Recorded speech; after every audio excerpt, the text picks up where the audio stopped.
हर तरफ चीख पुकार, बिखरी हुई लाशें और जलते हुए बगदाद को पीछे छोड़ मंगोल सेना सीरिया की ओर बढ़ गई। अलेप्पो और दमिश्क के सुल्तान अल नासिर यूसेफ के पास मंगोलों ने अपने दूत भेजे। मंगोल दूतों ने सुल्तान को चेतावनी दी कि महान हलागू खान की मंगोल सेना के आगे घुटने टेक दो, नहीं तो बगदाद से आती हवाओं से अपने हश्र का अंदाजा लगा लो। सुल्तान के दरबार में कुछ लोग आत्मसमर्पण के पक्ष में थे, लेकिन सुल्तान को विश्वास था कि उनके शहर घेराबंदी का सामना कर सकते हैं। मिस्र के एक अनुभवी योद्धा बाइबर ने सुल्तान से मंगोलों से लड़ने के लिए सेना तैयार करने का आग्रह किया, लेकिन सुल्तान ने उसकी बात को नज़रअंदाज कर दिया। बाइबर ने कुछ अनुयायियों के साथ सीरिया छोड़ दिया। बहुत जल्द मौत ने अलेप्पो के दरवाजे पर दस्तक दे डाली।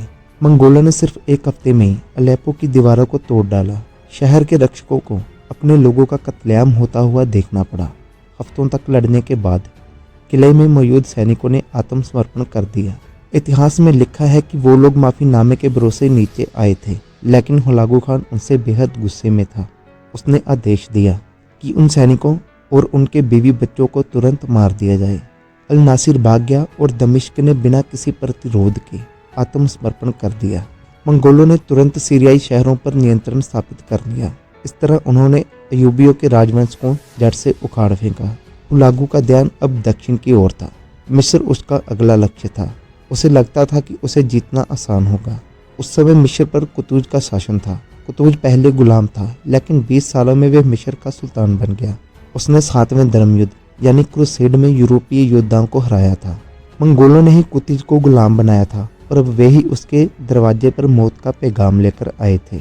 कुतुज का जन्म मध्य एशिया में हुआ था। 1231 में मंगोलों ने उसका देश जीत लिया। कुतुज उन हजारों लोगों में से एक था जिन्हें मंगोलों ने गुलाम बना लिया था और मध्य एशिया और मध्य पूर्व में भेज दिया था। कुतुज के लिए गुलाम बनना आखिरकार एक बड़ी खुशी साबित हुआ। उसे काहिरा के सुल्तान ऐबक को भेज दिया गया और वह एक मैमलुक बन गया। मध्यकालीन इस्लामी दुनिया के मैमलुक गुलामों का एक वर्ग थे जिन्हें कुलीन योद्धा बनने के लिए प्रशिक्षित किया गया था। उनकी लड़ाई का कौशल प्रसिद्ध था और सदियों से उनका राजनीतिक प्रभाव और शक्ति भी बढ़ती गई, जब तक कि कुतुज के रूप में एक मामलूक मिस्र की गद्दी पर नहीं बैठ गया। हुलागू ने दमिश्क जीतने के बाद अपने दूतों को काहिरा भेजा। उनका संदेश वही था जो उन्होंने पहले जीते गए हर किसी को दिया था, आत्मसमर्पण करो या फिर मरो।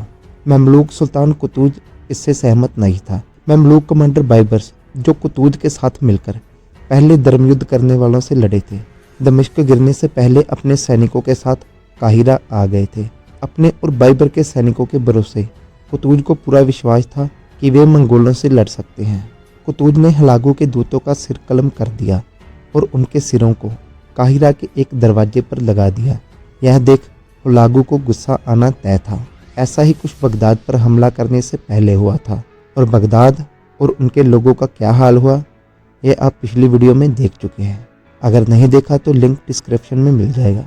मंगोल सेनाओं ने कुतुज और काहिरा को घेर लिया था, लेकिन अचानक से मंगोल सेनापति हुलागू को लौटना पड़ा क्योंकि चीन में मंगोल सम्राट मोंके की मृत्यु हो गई थी। हुलागू के जाने के बाद कुतुज ने मिस्र के 20,000 सैनिकों के साथ मंगोलों पर हमले की तैयारी कर ली। इधर मंगोलों ने यरूशलेम के क्रूसेडर ईसाइयों के साथ दोस्ती करने की पेशकश की। यरूशलेम पर क्रूसेडरों का शासन था। कुतुज हालांकि ईसाई फ्रैंक्स का दुश्मन था, पर उसने भी एकर में ईसाई नेताओं से बात करने के लिए दूत भेजे। ईसाइयों ने फैसला किया कि मंगोल उनके लिए एक बड़ा खतरा साबित हो सकते हैं।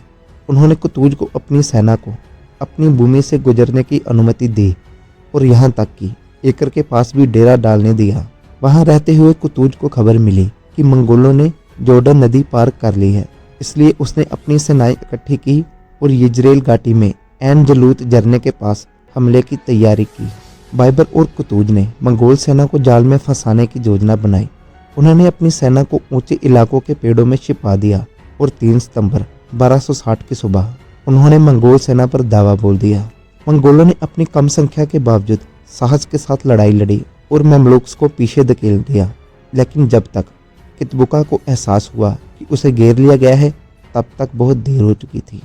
कुतुज और बाइबर ने मंगोल सेना को वही ला दिया जहां वे चाहते थे, भले ही उन्हें बाहरी नुकसान उठाना पड़ा। जाल बिछाने का समय आ गया था। ममलूक सेना पेड़ों से निकली और मंगोलों पर तीरों की बौछार करने लगी। कितबुका को एहसास हुआ कि वह फंस गया है, पर हार मानना कोई विकल्प नहीं था। वह और उसकी मंगोल सेनाएं गिरे हुए जानवरों की तरह लड़ी। उन्होंने खुद को पुनर्गठित किया ताकि वे जवाबी हमला कर सके, लेकिन जवाबी हमला विफल रहा। ममलूकों ने युद्ध पर पूरा नियंत्रण हासिल कर लिया था। कुछ मंगोल भाग गए, लेकिन अधिकांश कितबुका के साथ मारे गए। ममलूकों को भी इस लड़ाई में भारी नुकसान हुआ था और उन्हें जीत हासिल करने के लिए बहुत कुछ गंवाना पड़ा था, लेकिन उन्होंने जो हासिल किया वह बहुत महत्वपूर्ण था। इससे पहले कभी भी मंगोल सेना को खुली लड़ाई में हराया नहीं गया था। कुतुज और बाइबर ने न केवल उस समय के सबसे शक्तिशाली साम्राज्य से काहिरा की रक्षा की थी, बल्कि उन्होंने यह भी साबित कर दिया कि मंगोल अजय नहीं थे, जैसा कि कई लोग सोचते थे। हुलागु खान ने कितबुका की मौत का बदला लेने और काहिरा को नष्ट करने की कसम खाई थी, लेकिन वह कभी भी ऐसा नहीं कर पाया। 1265 में अन्य मंगोल समूहों के साथ गृह युद्ध के दौरान उसकी मृत्यु हो गई। एन जालौत में ममलूक की जीत के बाद मंगोल साम्राज्य में पहली बार दरारें दिखने लगी। असल में मंगोल साम्राज्य का सबसे बड़ा दुश्मन कोई बाहरी शक्ति नहीं, बल्कि वे खुद ही थे, जिस लालच, क्रूरता और सत्ता के दावे पर उनका साम्राज्य बना था। वही चीजें अब उन्हें आपस में लड़ने पर मजबूर कर रही थी। चंगेज खान का दुनिया को जीतने का सपना, जो बहुत समय पहले मर चुका था, टूटकर बिखर गया। कुछ साल पहले हुलागु के खिलाफ गृह युद्ध के दौरान बेरके खान मृत मंगोल सैनिकों के बीच से गुजरते हुए दुखी होकर बोले, मंगोलों को मंगोलों की तलवार से ही मारा जाता है। अगर हम एकजुट होते तो हम पूरी दुनिया जीत लेते। तो दोस्तों, यह थी कहानी मंगोलों के पतन की शुरुआत की। अगली वीडियो आप किस टॉपिक पे देखना चाहते हैं, कमेंट बॉक्स में लिखना। तब तक यहाँ देखिए मंगोलों द्वारा कैसे इस्लाम के एक स्वर्णिम युग का अंत कर दिया गया, और यहाँ देखिए अफगानिस्तान के इतिहास की पूरी कहानी।